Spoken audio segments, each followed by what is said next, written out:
Hello dear friends, आशा करते हैं हम सभी बहुत अच्छे होंगे। देखिए नेक्स्ट टॉपिक प्रतिशत का, परसेंटेज का। इससे पहले हम टाइम एंड वर्क करा चुके हैं, जो आपका मोस्ट इम्पोर्टेंट टॉपिक था कॉम्पिटिटिव एग्ज़ाम की तरफ से, और शॉर्ट ट्रिक्स के साथ कराया था हमने। अब देखिए, अब ये परसेंटेज का है, परसेंटेज यानी कि प्रतिशत। ठीक है, देखिए a number is first increase by 20% and then reduced या decrease by 20%, what could be the percent. अभी इसने बोला है कि एक संख्या है, एक नंबर है, जो पहली बार में तो फर्स्ट मतलब 20% बढ़ता है और दूसरी बार में 20% कम हो जाता है, तो आगे कितना बढ़ेगा या घटेगा। ठीक है, तो अब देखिए, जब भी कभी ऐसा है और 20% यहाँ पे इंक्रीज़ हो या कुछ भी हो, 20 हो, 10 हो या 30 हो, कुछ भी दे रखा हो आपको, ठीक है, और ऐसे यहाँ पे रिड्यूस या डिक्रीज़ दे रखा हो, तो जब आपके फर्स्ट नंबर को इंक्रीज़ दे रखा हो तो वो नंबर प्लस कर देंगे, जैसे +20। अब आपसे डिक्रीज़ बोला है तो वो आप माइनस कर देंगे। ठीक है, अब आप क्या करेंगे, इन दोनों का प्लस माइनस की मल्टीप्लाई करेंगे तो क्या आएगा, माइनस के, इनकी आपस में क्या करेंगे, आप मल्टीप्लाई कर देंगे। 20 जा 400, ठीक है, बाय 100 कर देंगे आप। ठीक है, अब नाउ 20 से 20 ख़त्म हो जाएंगी और 20 से 20 ख़त्म हो जाएगा। ठीक है, क्योंकि ये प्लस है ये माइनस है, प्लस माइनस में संख्या आपस में कट जाती हैं। ठीक है, अब देखिए यहाँ माइनस के 4 बचा आपका, या तो 0 हो गया, ये माइनस के 4 बचा, तो यही आपका आंसर होगा। तो आपसे पूछा गया था क्या कितने परसेंट की वृद्धि या कमी होगी, तो आपके यहाँ पे 4% की क्या होगी, माइनस का है तो आप 4% की यानी कि कमी होगी, यानी कि डिक्रीज होगा कितना, 4%। ठीक है, ऐसे सपोज करिए यहाँ पे आपका इंक्रीज़ और यहाँ भी इंक्रीज़ होता, तो आपका यहाँ पे प्लस और प्लस हो जाता और यहाँ भी प्लस हो जाता, फिर जो आपका नंबर होता वो प्लस में आता और वो आपकी इतने संख्या इतने प्रतिशत से वो बढ़ जाती। ठीक है, नेक्स्ट क्वेश्चन देखिए।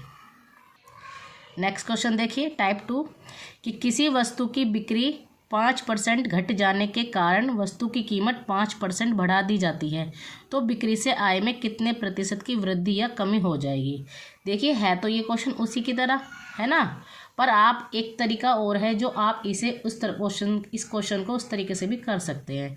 देखिए, हम एक तरीका और बताते हैं कि जब भी आपको सेम संख्या मिल जाए, है ना, ये सेम संख्या में होगा, वो आपका ऐसा है कि 20 दे सकता है आपको, 10 भी दे दे साथ साथ, है ना, उस समय आपकी वो कंडीशन होगी, उसमें आप दोनों तरह के ट्रिक लगा सकते हैं। लेकिन इसमें आप दोनों तरह की ट्रिक न, इसमें तो कैसे भी लगा सकते हैं, लेकिन आप ध्यान रखना कि अगर अदर संख्या मिल जाए, दोनों अपोजिट मतलब दोनों अलग अलग संख्या मिल जाए, तो उसमें आप ये वाली ट्रिक नहीं लगा सकते जो आपको अब मैं बताने जा रही हूँ। ठीक है, जब भी कभी सेम संख्या हो तो आप उनका स्क्वायर कर दीजिए। ठीक है, अब देखिए 5 का स्क्वायर कर दिया।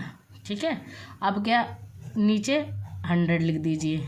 ठीक है, अब क्योंकि उसने बोला घट जाने की बात, ठीक है, और बाद में बढ़ा देने की बात। ठीक है, तो बस आप ये देखिए, यहाँ देखिए 5 जा कितना आया आपका 25, और अपोन में 100, 25 1 जा 25, 24 जा 100, तो आपका कितना गया 1/4, यानी कि इससे डिवाइड करेंगे तो 25 आ जाएगा। यानी कि इतने परसेंट की क्या हो रही है आपकी, बताइए, वृद्धि हो रही है या कमी हो रही है, तो आपकी इतने परसेंट की कमी हो रही है, क्योंकि ये कमी के लिए ही रखा गया फॉर्मूला। क्यों, क्योंकि इसने बोला घट जाने के बाद इसका बढ़ा। जब भी कभी यहाँ पे मैंने बताया माइनस और प्लस की बात आ जाए, तो वो हमेशा वो वैल्यू ज़्यादातर, और सेम संख्या हो वो हमेशा संख्या माइनस में ही आएगी, तो वो लेस में ही आएगी, तो इसीलिए वो कमी हो जाएगी इतने परसेंट की। ठीक है,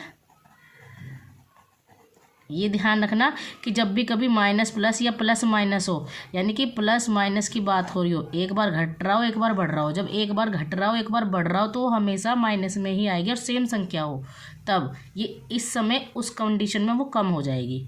ठीक है, उसमें कमी होगी। ठीक है, नेक्स्ट क्वेश्चन देखिए next question type 3, question number 3 में क्या दे रखा है कि if a salary is 20% more than that of B, then how many percent B salary less than of A। इसने बोला है कि यदि A की सैलरी 20% ज़्यादा है B से, ठीक है, यानी A की जो सैलरी है B से ज़्यादा है।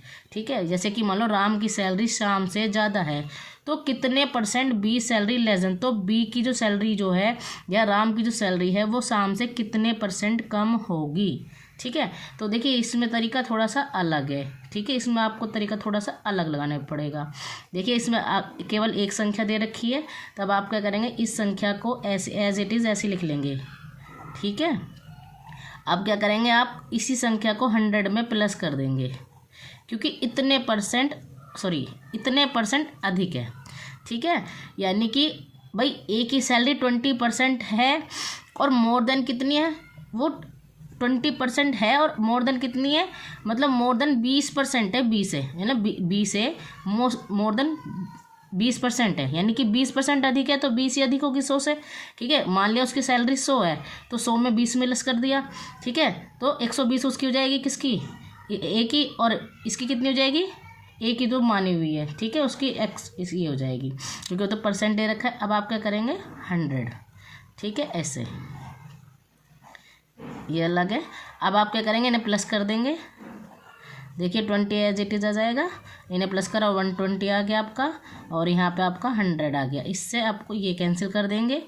ठीक है, 2 के टेबल से आप कर देंगे 2 1 2 0 और 2 6 12। ठीक है, अब आपका क्या आ गया, ऊपर 100 आ गया, 10 10 कितना हो जाएगा आपका, 100 हो जाएगा, और आपका 6 आ जाएगा। ठीक है, जब आप इससे डिवाइड करेंगे तो आपका 16 2/3 रेशो % आ जाएगा, और ये हो जाएगा आपका आंसर कि इतने % अधिक है। ठीक है, इस तरह से सभी क्वेश्चनों में ऐसे ही करना है।